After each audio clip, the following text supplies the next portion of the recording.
गुरुदेव तू जिसके साथ है जय गुरुदेव करने की और जय गुरुदेव फिर क्या बात है जय गुरुदेव तेरा आपकी दया से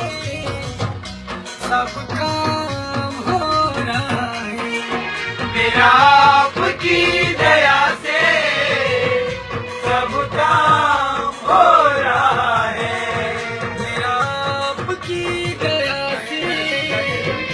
सब काम हो रहा है अब पतवार के बिना भी मेरी नाव चल रहा है